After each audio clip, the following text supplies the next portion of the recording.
Hey everybody, Forbidden Exile here, and welcome to a new video. So I just wanted to do probably my second to last update on this build, the Frostblink Fire Trap Elementalist. I'm loving it.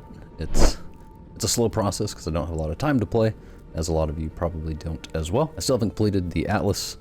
My map progression is fairly slow because, well, I just don't have a lot of time to play, like most of the other content creators do. But I have got the build to a pretty significant point with a somewhat minimal investment. So I have had 4 divines drop actually in low tier maps. I got pretty lucky with that, so that's how I've been able to fund the build and to get it to the point that it's at right now. So budget wise, you're looking at roughly 4 divines, obviously depending on the price of certain items. So I did get a Searing Touch. Eventually I would like to upgrade to the double scepter version with a fractured damage over time or +1 all fire spell skill gems. But Searing Touch is doing pretty well so far. It's, I would say, you know, good roll, increased fire damage is max roll, but the fire dot multi is low minimum roll on it, but it does help a lot. And I did actually spend about 85 chaos to get this Eye of Malice. To get the Summon Skitterbots has a 45% increased mana reservation efficiency, which allows me to run Vitality as well, which helps a lot with survivability. For the ring, I bought just a regular amethyst ring with some cold res on it. It cost me like 3 chaos. The body armor, I spent about 50 chaos on this one, really just to get the T2 spell suppression. Trying to get 100% spell suppression, just not there yet. And for the amulet, just +1 level of all fire skill gems, some res, and some strength, and then crafted on fire and chaos res. I'm trying to get my chaos res as high as possible. The pyre, so I did buy a better one because the price has gone down significantly since I bought the first one. So this one's pretty much max rolled, 1% off for increased burning damage, and then it just helps with res. For the gloves, same gloves, fire exposure on hit, fire damage over time multiplier with spell damage or spell suppression, dexterity, and then just some more res and a little bit of life. And then I crafted on the socketed AoE gems. For the belt, I bought this for 15 chaos. Pretty decent life roll on there, and then just res and some more chaos res. I had an X drop, so I crafted on the increased damage because I didn't bailed it. The boots, same boots as last time, just the fractured increased movement speed, the enchant on there. I guess it helps a little bit with the spell suppression. And then yeah, just life and res and crafted res on there as well. For the flasks, so I've got a basalt flask with use when charges reach full, reduced effect of chill, and increased effect on there. Just a regular life flask, recover additional life. I'm not running T16 maps, I'm not running high level maps yet, so I don't really have to worry about corrupted blood. Once I do get into the higher tier maps, then I will just do the corrupted blood suffix on a life flask. Just regular quicksilver flask with increased armor and increased effect. Onslaught flask, used when charges reach full. Some additional Ellie res for the fire skill mastery. And then just a regular granite flask. I rolled it until I got something that was somewhat usable.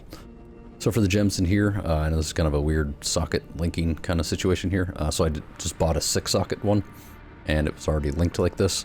And then I just kind of had, use what I got. So I got cast when damage taken linked to increased duration with Immortal Call, and then Malevolence on Divine Blessing, but I can't use it yet because I don't have Eldritch Battery, and then a level 18 Vitality. Up here, we've got level 2120 Frostblink linked to Ignite Proliferation, Combustion, and then Cold to Fire. For actual Fire Trap, so we got Fire Trap linked to Swift Affliction, Trap and Mind damage, Burning damage, Combustion, and Efficacy. And then down here, Summon Skitterbots with Self-Cast Flammability, Grace, and Determination. And then Leap Slam linked to faster attacks, so level 1 Clarity, just to help a little bit with mana. And then Infernal Cry. So as far as the skill tree goes, I know I went over this in the last video, but basically first you want to go Shaper of Flames, just so all of your hits ignite. And then go Bastion of Elements for more defense. You can switch these out depending on how the build's feeling. If you're trying to get to your first lab and you're dying a lot, then maybe take this one first. It's up to you. And then go Mastermind of Discord into Heart of Destruction, because the Convergence, when you hit a unique enemy, gives you 30% more LE damage It lasts 4 seconds, and then you get it every 8 seconds. So There's 4 seconds where your damage drops, you know, by 30%. And as far as the rest of stuff on the tree, I don't really have a lot of regrets, and I don't feel like buying them, so I'm just kind of waiting until they drop. But I will drop these 2 points right here, drop these and work my way up here to get to 4 more points, and then continue to work my way over here just to get you know, more evasion, more life, stuff like that. The only jewel that I've got over here is this, not bad, increased damage over time, and then gain 2 life per enemy hit with attacks. So the one thing I did forget is the hypnotic eye jewel that I got for like 20 chaos. Pretty good deal to me, but you know, adds fire damage to spells, added fire damage, spell fire damage while wielding a 2-handed weapon, spell physical damage, which I don't think that helps at all, but increased damage over time while wielding a 2-handed weapon, and then you get phasing for 4 seconds as well, which I was really just trying to get phasing, and I saw this one, so I figured I'd buy it. Alright, so as far as path of building goes, so Frostblink, looking at 1.4 million DPS, which, you know, relative to other builds out there seems pretty low, but you'll see when I do run this T16 map that it's pretty significant. Effective hit pools, you know, the defense isn't great yet, but it'll get there. You know, I'm only level 78. So as far as the configuration itself goes, highest damage type override is fire. You do have convergence. If you drop that, you lose on Frostblink about 300,000. They're burning, ignited, they are chilled and shocked because of summoned skitterbots, and then they are exposed to fire, and they are covered in ash because of Infernal Cry. So I just, you know, if you're going to fight a boss, then you would use Infernal Cry. And then if we go to Fire Trap, you're looking at 3.6 million damage. And as you can see here, if you don't have convergence, it drops down to 2.7, so almost 1 million damage that you lose for those 4 seconds. All right, so we're just going to run a regular white T16 Strand map, nothing on it. And yeah, we'll see how it goes. As I said, you know, the defenses, they're not great, but the amount of damage that you do just with Frostblink is pretty phenomenal when you consider, you know, not using multiple divines worth of gear. Only have enough mana to throw down 1 fire trap every once in a while. But as you can see there, just melting through stuff just with Frostblink.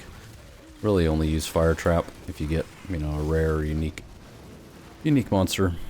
Definitely use it on the essences, which I'll show you right here. That's a pretty decent one. Throw down flammability. Try and stay away from those. Hopefully I don't die. Probably will. Yep. It happens.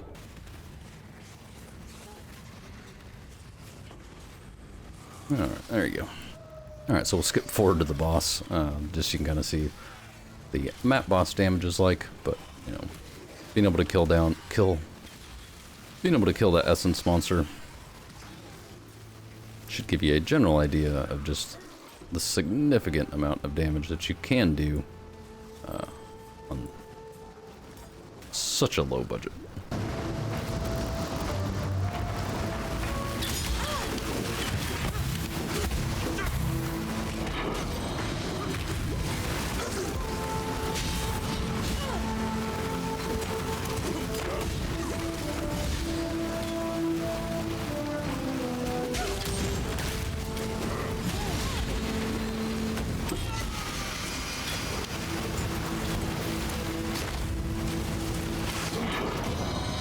Alright, so that's the build.